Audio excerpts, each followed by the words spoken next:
오늘 우리에게 주신 하나님의 말씀은 로마서 1장 8절에서 12절까지입니다. 하나님의 말씀입니다. 먼저 내가 예수 그리스도로 말미암아 너희 모든 사람에 관하여 내 하나님께 감사함은 너희 믿음이 온 세상에 전파됨이로다. 내가 그의 아들의 복음 안에서 내 심령으로 섬기는 하나님이 나의 증인이 되시거니와 항상 내 기도에 쉬지 않고 너희를 말하며 어떻게 하든지 이제 하나님의 뜻 안에서 너희에게 나아갈 좋은 길 얻기를 구하노라. 내가 너희 보기를 간절히 원하는 것은 어떤 신령한 은사를 너희에게 나누어 주어 너희를 견고하게 하려 함이니 이는 곧 내가 너희 가운데서 너희와 나의 믿음으로 말미암아 피차 안위함을 얻으려 함이라. 아멘. 옆에 계신 분들과 인사 함께 나누겠습니다. 한 주 동안 평안하셨습니까? 은혜의 자리에 잘 오셨습니다.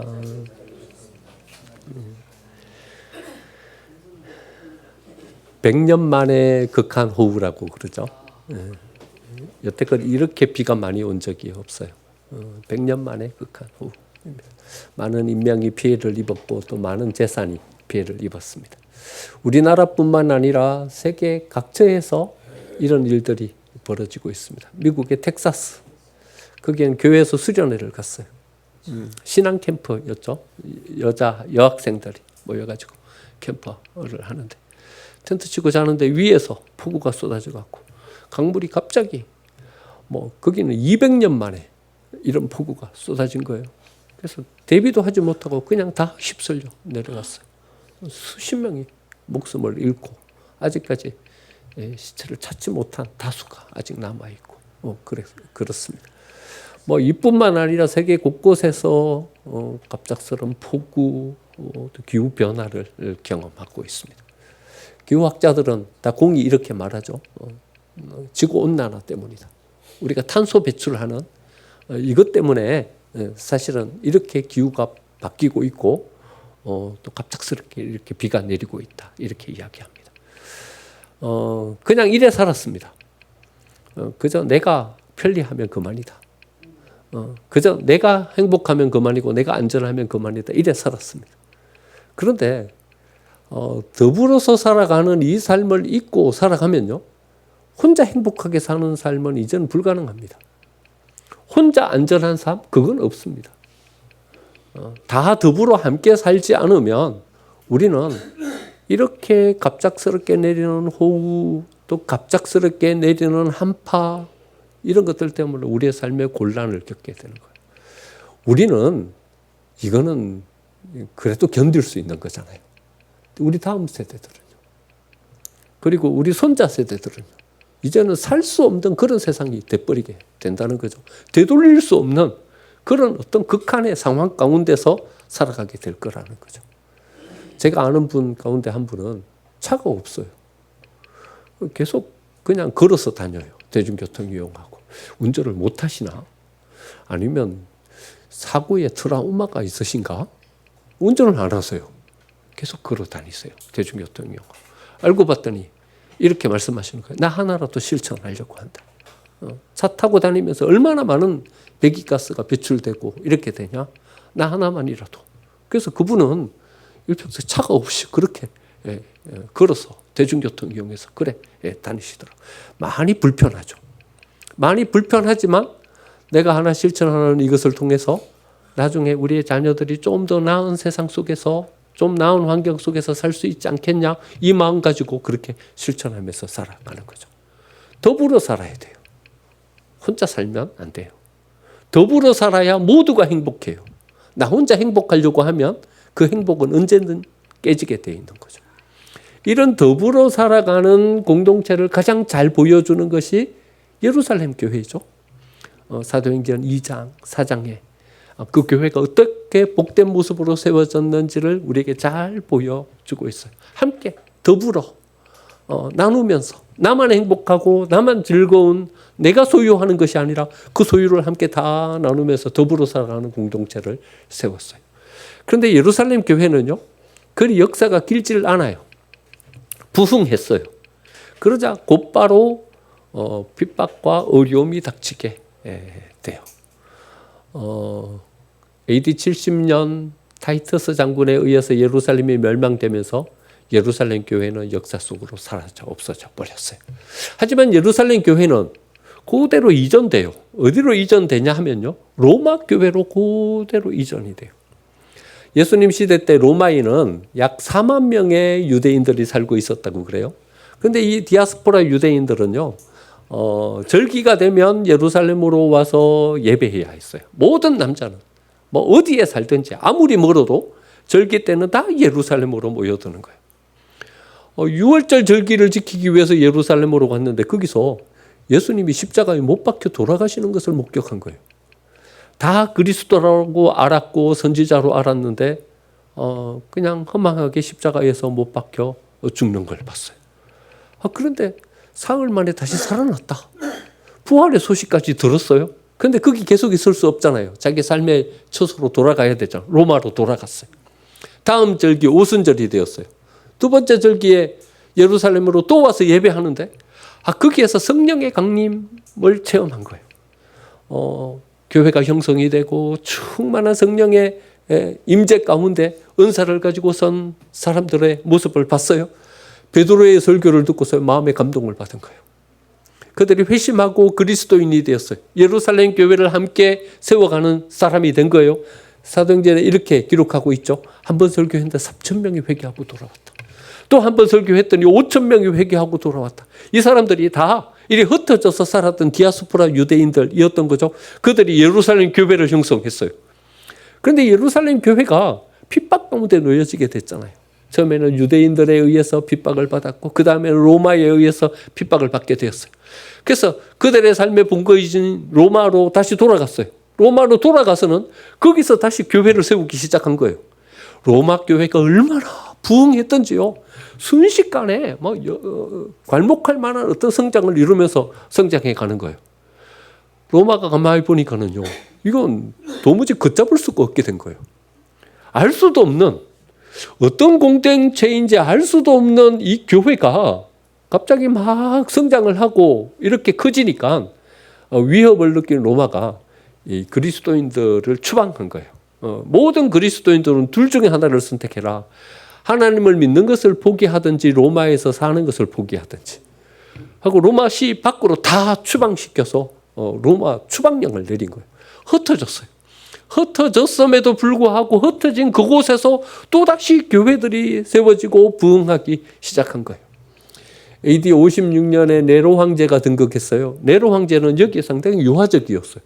다시 다 돌아와라. 로마에 돌아와서 거기에 살게 했어요. 교회가 곳곳에서 자리 잡으면서 성장하기 시작했죠. 그런데 네로 황제는요, 황제의 지지 기반이 약한 사람이에요. 황제의 권한이 점점 축소되기 시작하니까 로마에다가 불을 질렀어요. 불을 질러가지고 로마를 홀딱 다 태워버린 거예요. 따닥따닥 붙어 있었어요, 집이. 그러니까 한 곳에 불이 나가지고 이 번지기 시작하니까 요즘 소방시설처럼 이렇게 빨리 불을 끌 수가 있나요? 로마의 시가 거의 불타버렸어요. 그리고는 이 모든 방화의 책임을 누구에게 돌렸냐 하면 그리스도인들에게 다 돌린 거예요. 그리스도인들이 이렇게 악심을 품고서 로마에 불을 질렀다. 그때부터 그리스도인들에 대한 박해가 시작된 거예요. 10대 박해라고 이렇게 역사에 기록될 정도로 콘스탄틴 대제에 의해서 기독교가 공인될 때까지 250년 동안 이 박해의 어려움의 시기를 지나가게 됩니다. 얼마나 박해가 심했던지 그 로마 사회 속에서 같이 더불어 살아갈 수가 없게 되었어요. 어디로 피했냐 하면요, 카타쿰, 지하 무덤 속으로 들어간 거예요. 카타쿰이 뭐냐 하면요, 무덤이에요.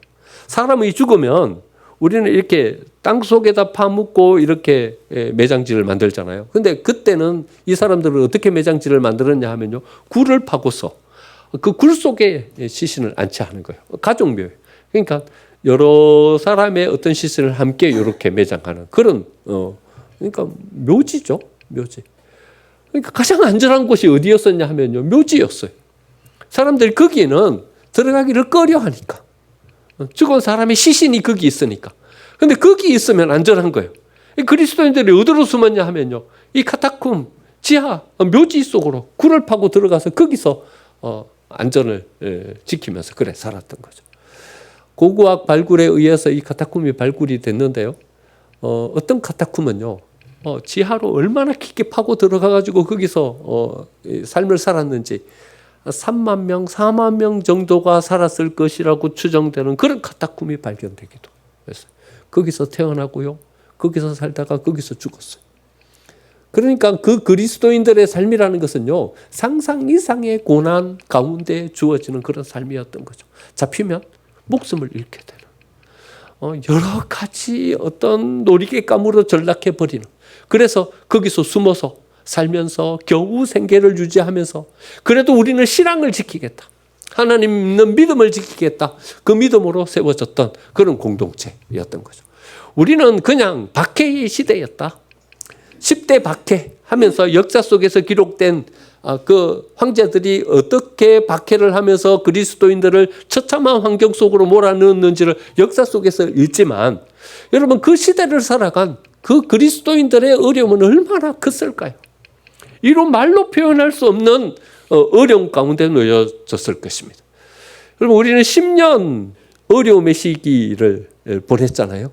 10년 어려움의 시기를 보내면서도 갈대처럼 흔들렸어요. 추풍 낙엽처럼 흩어져 버렸어요. 근데 250년 어려움의 시기를 보내게 된 거죠. 하지만 그들은 믿음을 지켰어요. 8절에서 이렇게 이야기하고 있죠. 너희 믿음이 온 세상에 전파됨이라. 믿음을 지키면서, 그러니까 로마 교회의 그 믿음은 모든 사람들의 귀감이 될 만한 그런 믿음으로 로마 교회가 세워졌던 거죠. 이런 영적 전투를 하면요, 뭐가 생기게 되겠냐 하면요, 전투회가 생기게 돼요. 박해가요, 두 가지 기능을 한 거예요. 첫 번째 기능은요, 제목이 될 만한, 기초가 될 만한 사람과 그렇지 못한 사람들을 구분한 거예요. 여러분 기초를 세울 때, 여러분 아무 재료나 가가지고 기초를 세우지는 않잖아요. 뭐 밖에 외장재야 좀 지나고 난 다음에 마음에 안 들면 다른 걸로 바꿀 수도 있어요. 안에 인테리어야 시간 지나고 난 다음에 마음대로 좀 바꾸어서 할 수도 있어요. 근데 기초는요, 바꾸기가 힘들어요. 기초를 바꾸려면 건물을 다시 부수고 다시 짓는 방법밖에 없어요. 그렇기 때문에 기초는 튼튼하게 해요.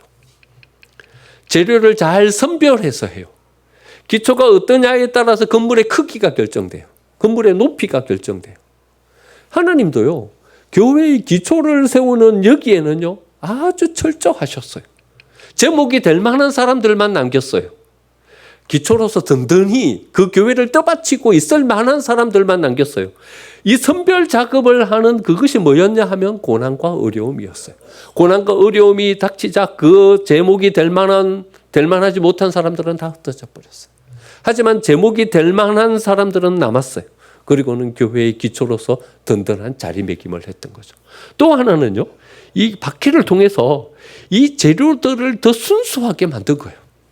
더 깨끗하게 만든 거예요. 불순물을 다 제거하고 온전한 그 순수함을 가지고 그 기초를 세울 수 있게 한 거예요. 또 강한 결속력을 가지고 단단한 어떤 모습으로 이 모든 것들을 세워가게 된 거죠. 좀 더 자세하게 살펴보면요, 순수하게 됐기 때문에 그들이 로마를 뒤집어 엎고 로마 위에 교회로 세워질 수 있었던 거죠. 여러분 뭐가 큰 힘입니까? 어떤 것이 강력함입니까? 뭔가를 자꾸 더해가지고 내가 소유하면 강력해집니까? 그게 아니라요, 진짜 힘은요, 이걸 빼내는 거예요. 불순물을 털어버리는 거예요. 그리고 순수한 모습으로 우리가 남았을 때 그것이 가장 강력한 힘이 되는 거예요. 여러분 여러 것들이 많이 섞인 금은요, 이만큼 크기가 커도요 별로 값어치가 안 돼요. 그런데 어떤 금이 가격이 많이 나가냐 하면요, 순수한 순금이요, 작아도 그게 비싼 힘이 되는 거예요. 로마의 귀족들이요, 누구를 자기 며느리로 삼기 시작했냐 하면요, 그리스도인들을 자기 며느리로 삼기 시작했어요. 로마가 점점 타락해져 가는 거예요.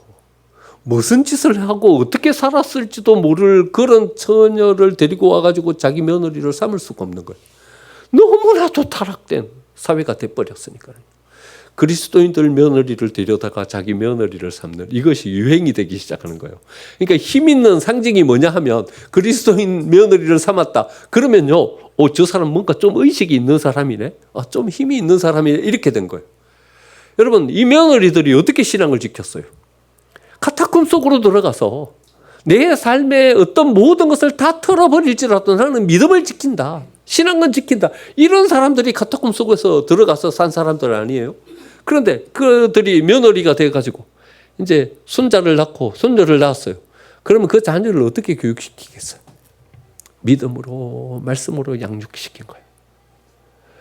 이 아이들이 자라서 로마 사회 곳곳에서 자리매김하기 시작하는 거예요. 좀 존경받는 사람이 됐다 싶어서 찾아보면요, 그리스도인이에요. 사람들에게 덕을 끼치는 사람이다. 그래가지고 사람들이 찾아보면 그리스도인이에요. 영향력 있는, 좀 사력 있고 깊이 있는 생각을 할 줄 안다. 그 사람 찾아가 보면요, 그리스도인이에요. 로마 곳곳에 이제 이 그리스도인들이 자리하기 시작한 거예요. 말씀으로 양육받고 믿음으로 양육받은, 세상에 때묻지 않은 순수함을 가지고 세워진 사람들이 로마 사회 곳곳에 이제는 큰 힘을 가지고 세워지기 시작하는 거예요. 콘스탄틴 대제가요, 그리스도인이었기 때문에 기독교를 공인한 게 아니에요.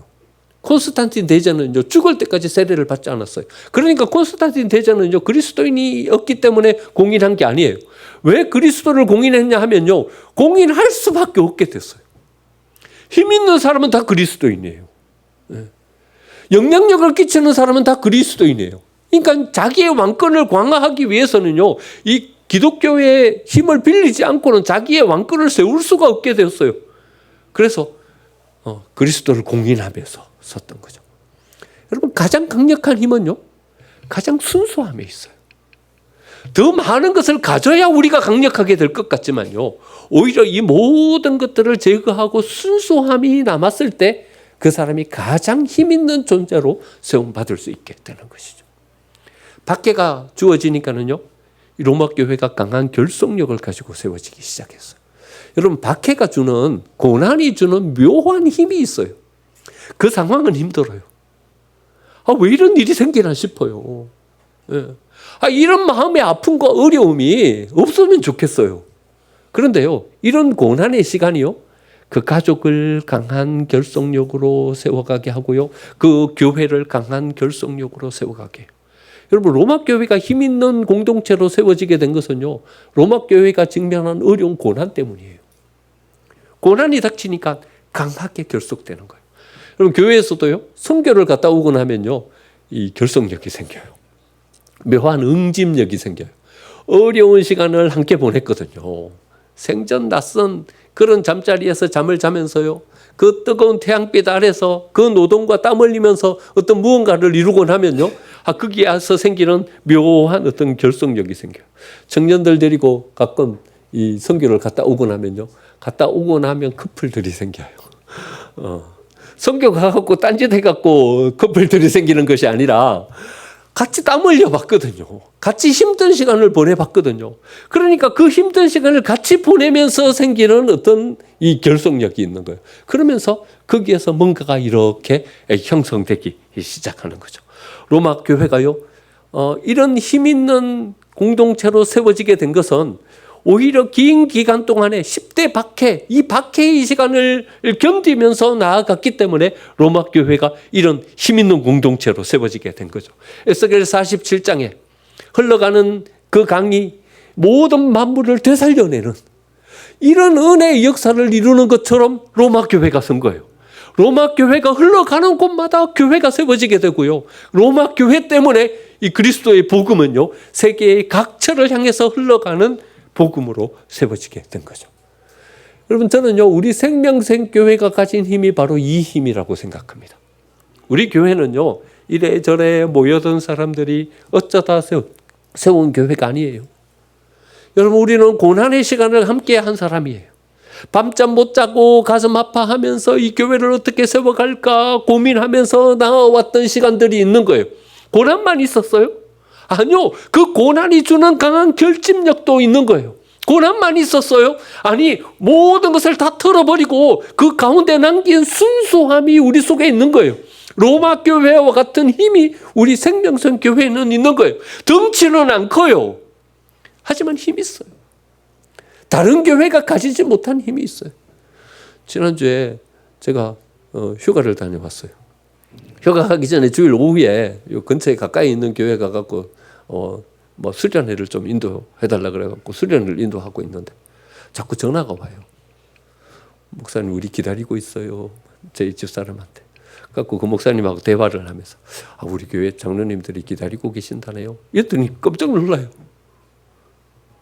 아니 뭐 왜 기다려요 목사님을? 같이 그냥? 자기는 거기서 20몇 년 가까이 목회하면서 자기가 어디 갔다 온다고 성도들이 기다리고 있는 것을 한 번도 경험하지 못했대요. 부러워가지고요. 목사님은 좋겠어요. 목사님은 좋겠어요. 주차장까지 쫄쫄쫄쫄 뒤에 쫓아나오면서 야 목사님 부럽네요. 참 목사님 그런 교회가 아직도 있어요. 그러면서 뒤쫓아 나오면서 저를 배웅하더라고요. 우리 교회는요 다른 교회가 가지지 못한 우리 교회만 가지는 힘이 있어요. 로마 교회가 가지는 것과 같은 응집력이 있는 결속력이 있는 교회예요. 그러니까요 우리 교회는 하나님께서 쓰실 만한 재료로 세움받은 교회인 거예요. 다른 교회가 덩치 커가지고 허우대만 멀쩡한 그런 교회가 아니라 알찬 교회인 거예요. 이것을 가지고 무엇을 이룰 수 있는 교회로 우리가 세움받고 있는 줄 믿습니다. 전투하는 자리로 함께 나아가면 그 전투는 힘들지만 거기에서 생긴 전우회가 있는 거예요. 고난의 자리로 나아가면 그 고난은 견디기 힘든 어려움이지만 그 속에서 생긴 우리 안에서의 어떤 응집력이 거기 안에서 세워지게 되는 것이죠. 예수님이요 우리를 향해서 우리를 바라보시는 마음이 이런 마음인 거예요. 예수님은요 우리의 고난을 아시는 분이세요. 여기 와가지고요 우리가 당하는 이 모든 삶을 다 살아보셨거든요. 예수님 배고파 보셨어요. 40일 동안 금식하신 거예요. 제 주변에도 금식하시는 분들이 계시는데 지금 막 바짝 말라가지고 막 힘들어해요. 여러분 금식해 보셨어요? 정말 힘들어요. 배고파요. 그러니까 예수님은요 하나님이시기 때문에 40일 금식하셔도 하나도 배가 안 고프셨을 것이다. 안 그래요. 예수님도 배고팠어요. 그러니까 사탄이 와가지고 유혹을 한 거죠. 돌을 떡으로 만들어 먹으라고. 사탄이 보기에 유혹 가지고 유혹하면 홀딱 넘어가겠다 싶은 거죠. 예수님 배고픔의 고통을 아시는 거예요. 예수님 피곤해 보셨어요. 파도치는 바다 그 가운데로 배가 지나가는데요. 예수님 골아 떨어지신 거예요. 제자들은 파도 이거 어떡하냐 막 동부서조하고 있는데 예수님 피곤해가지고요. 그 파도치는 바다 가운데서 예수님 고온이 골아 떨어져서 주무시는 거예요. 왜 그걸 주무셨겠어요? 피곤하신 거예요. 피곤하신 거예요. 예수는 배신도 경험해 보셨어요. 가장 사랑하는 제자 모든 것을 다 맡겼어요. 돈꾀를 유다한테 맡길 정도였으니까 막 다 맡겼어요. 근데 사랑하는 그 제자가요 예수님 배신해 버렸어요. 비난도 받아보셨어요. 바리새인 서기관들요 예수님을 향해서 비난하면서 네가 하나님이냐 십자가에서 뛰어내려와 봐라 침 뱉으면서요 예수님을 비난했어요. 비난도 받아보셨어요. 예수님이 우리가 당하는 이 고난을 다 아시는 거예요. 그래서 예수는 우리를 정죄하지 않으시는 거예요. 우리를 위해서 중보하시는 거예요. 우리가 기도하면요 예수님 그 기도를 다 들으시는 거예요. 왜 우리의 기도를 들어주셔요? 그 고난과 그 아픔을 예수님도 겪어보셨거든요. 그 아픔을 아시거든요. 그러니까 하나님 하면서 나아가면 우리의 기도를 들어주시는 거예요. 하나님 보좌 우편에서 우리를 위하여 지금도 중보하면서 기도해 주시는 거예요. 하나님 고난 가운데 놔두실랍니까? 저 어려운 가운데 그냥 놔두실랍니까? 중보하면서 기도하시는 거예요. 왜요? 그 고난의 자리에 예수님도 서보셨거든요.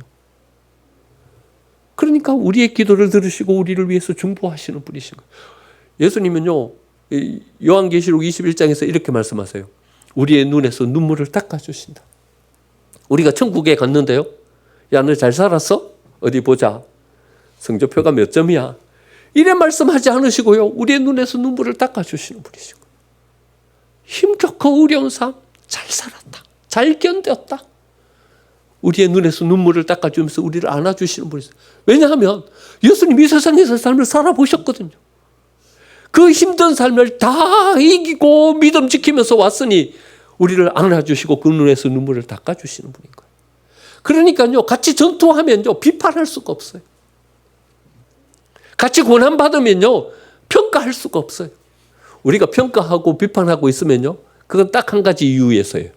거기 같이 안 선 거예요. 그 어려움의 자리에 같이 있지 않은 거예요. 그러면 비판해요. 부부도 마찬가지예요. 아내를 비판하고 남편을 비판해요.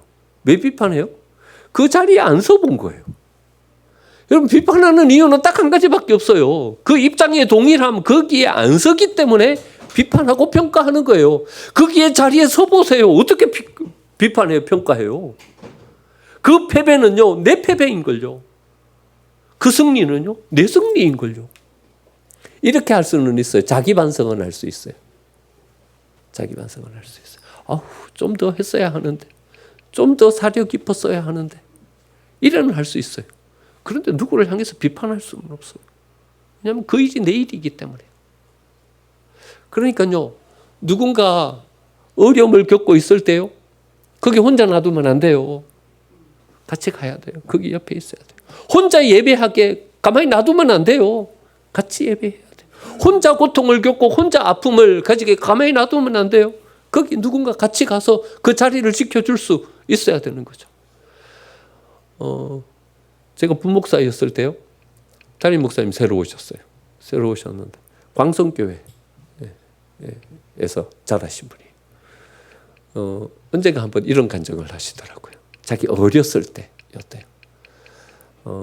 자기 집이 외딴 집이에요. 그때만 해도 전호동이요, 다 논이고 뭐 개발되기 전이고 막 그랬대요. 논 한가운데 자기 집이, 한강이 옆으로 이렇게 흘러가고 시내는 저쪽으로 있고 광성교회 저쪽, 전호동 광성교회 있고. 어느 날 지금처럼 폭우가 내린 거예요. 밤새 비가 막 억수같이 쏟아지더니 한강이 범람을 한 거예요. 아침에 자고 일어난 한밤중에 뭐 떠들썩해서 봤더니 이미 한강이 범람해갖고 물이 마당까지 차올랐어요. 조금 지났는데 이제 마루까지 물이 차올랐어요. 점점점 물이 차오르는 거예요. 사방을 둘러봤더니요, 한강이 범람해갖고 전부 다 이제 물바다, 꼼짝없이 거기서 죽게 생겼어요. 다행스럽게 비가 그쳐가지고 여기까지 물이 차오르는 상태로 이제 계속 그렇게 있는 거예요. 그리고 부모님이 자기를 다 다락방으로 올리고는 안절부절, 뭐 이 밤을 넘겨야 되는데 안절부절, 뭐 꽃박 뜬 눈으로. 근데 다행히 비는 잦아 들어갔고 물은 조금씩 줄어들기 시작하고 새벽이 돼갖고 뉘엿뉘엿 뿌옇게 이제 동이 터오는데 저쪽에서 뭐가 허연 것이 뭐 움직이는 것이 보이는 거예요. 뭔가 싶어서 가만히 봤더니 그냥 떠내려가는 것이 아니에요. 꼭 유령 같기도 하고요. 왜 파도치는 바다 위로 예수님이 오시니까 제자들이 유령인가 무서워서 떨었잖아요. 유령 같기도 하고. 사람 이제는 물 때문에 무서웠는데 이제 저기 뭐 꿈틀꿈틀 오는 것 때문에 다들 두려워가지고 저게 뭐냐 막 이렇게 하고 있는데 점점 자기 집 가까이로 오는 거예요. 그것이 가까이로 오더니 과음을 주는 거예요. 자기 어머니 이름을 부르면서 아무개야, 아무개야. 자기 엄마 이름을 부르면서 오는 거예요. 가만히 봤더니 구역장. 자기 그 교회 구역장이 그 새벽에 우위를 입고 그 물길을 겨우 길을 찾아갖고 그 물 위를 걸어서 오는 거예요. 그러니까 구역원인 거예요. 구역장님도 밤새 한잠도 못 잔 거예요. 어떡하냐. 한강이 범람해가지고 절에 있는데 어떻게 됐냐. 그 날이 동이 트자마자 거기서 찾아오는 거예요. 아무개야 소리를 지르면서 찾아오는 거예요. 이 목사님이요, 그래서 목사가 된 거예요. 교회라는 것이 이런 곳이구나. 이런 곳이구나. 이런 사랑이 있고 이런 결속력이 있고 이런 관심이 있는 곳, 그곳이 교회구나. 교회라는 것은 이런 곳으로 세워져야 하는 것이구나. 한 사람 누가 고난당하고 있는 그 사람을 그냥 내버려 두지 않는, 찾아가서 그 고난의 자리에 함께 서고 입장에 동일하면 거기에 서서 함께 어떤 결속력을 가지고 세워가는 공동체, 이게 교회구나. 그렇다면 나는 목사가 돼야지. 그래가지고 목사님이 되셨대요. 여러분 혼자 내버려 두면 안 돼요. 그건 교회가 아니에요. 누군가 고난당하고 있다면 거기로 가야 돼요. 그 자리에 함께 서야 돼요. 함께 고난당하는 것은 어려운 시간이지만 하지만 함께 고난당할 때 거기에서 응집력이 생기고 전우회가 생기고 그러면서 교회가 형성이 되는 거예요. 교회라는 것이 뭐예요? 이 응집력으로 하나로 뭉친 공동체가 교회이지 않습니까? 그 뭉친 응집력이 있어야 그 교회는 그 힘을 가지고 뭔가를 이룰 수 있는 공동체로 세워지게 되는 것이죠. 여러분 허우대만 멀쩡한 덩치만 큰 이런 것은요 한번 휘몰아치면 우수수 다 나가 떨어져요. 어떤 고난 속에서도 흔들리지 않는 결속력을 가지고 세워진 공동체야 먼 일을 감당할 수 있는 하나님의 공동체로 쓰임받을 수 있게 되는 것이죠. 여러분 우리가 누구인지를 알아야 돼요. 하나님이 나를 누구로 불러 세우셨는지를 알고 거기 서야 돼요. 저희 옆집에요. 어릴 적에 옆집에 아저씨가 자주 하는 욕이 있었어요. 이런 욕을 해요. 잘 먹고 잘 살아라. 이 욕을 하시는 거예요. 에라이 잘 먹고 잘 살아라. 이렇게 욕을 하시는 거예요. 근데 가만히 들어보면 여러분 이게 욕이에요? 잘 먹고 잘 살으라고 그러는데 잘 먹고 잘 살면 이게 축복인가? 이게 욕인가? 좀 헷갈려요. 여러분 욕이에요? 축복이에요? 욕이에요. 욕이에요. 잘 먹고 잘 사는 것은요. 잘 사는 게 아니에요. 잘 먹고 잘 사는 것은요. 잘 사는 게 아니에요. 어떤 존재로 서야 되는가? 이게 잘 사는 거예요. 하나님은 노아 홍수 다음에요. 피째 먹지 말아라. 이런 말씀하세요. 피째 먹지 말아라. 정복하고 죽이고 내 걸로 삼고 소유하고 내가 모든 것을 그러면 안 된다. 네가 누구인지 너의 존재를 잊어버리면 안 된다. 이 모든 것을 지키는 자로 세움받았다. 이 모든 것을 복되게 만드는 자로 너는 세움받은 사람이다. 너의 존재를 잃어버리면 안 된다. 너의 존재를 발견해라. 그게 피채 먹지 말아라. 이래 말씀하시는 거죠. 에릭 프롬이라는 사람이 있어요. 소유냐 존재냐. 여러분 이 책은 꼭 읽어보셔야 됩니다. 그리스도인이라면 반드시 읽어야 되는 필독도서입니다. 여러분 우리는 소유로 삽니다. 잘 먹고 잘 살아는 것을 목적으로 살아갑니다. 근데 그건 잘 사는 게 아닙니다. 존재로 살아야 됩니다. 우리는 자꾸 소유하려고 합니다. 길 가다가 예쁜 꽃을 보면요. 소유하려고 합니다. 꺾어요. 소유하려고 하기 때문에 파괴하는 거예요. 상처내고 아픔을 주는 거예요. 길 가다가 여러분 차를 타고 가다가 이상하게 생긴 나무를 보고서 야, 너 왜 그래 생겼냐? 비판하는 사람이 있습니까?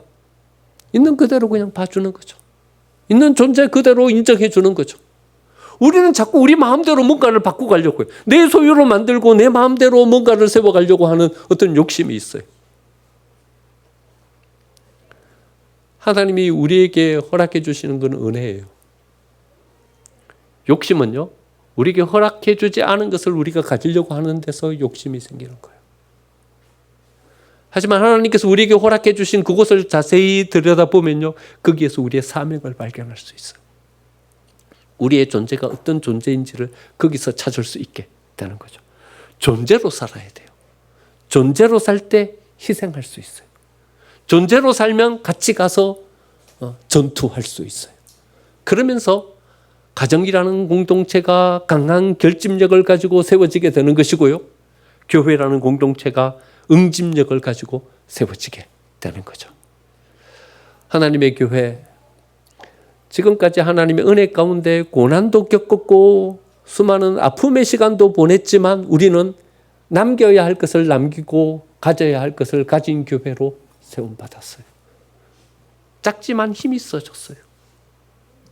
작지만 더 순수해졌어요. 그래서 이제 우리는 뭔가를 이룰 수 있는 교회로 세워지게 된 줄 믿습니다.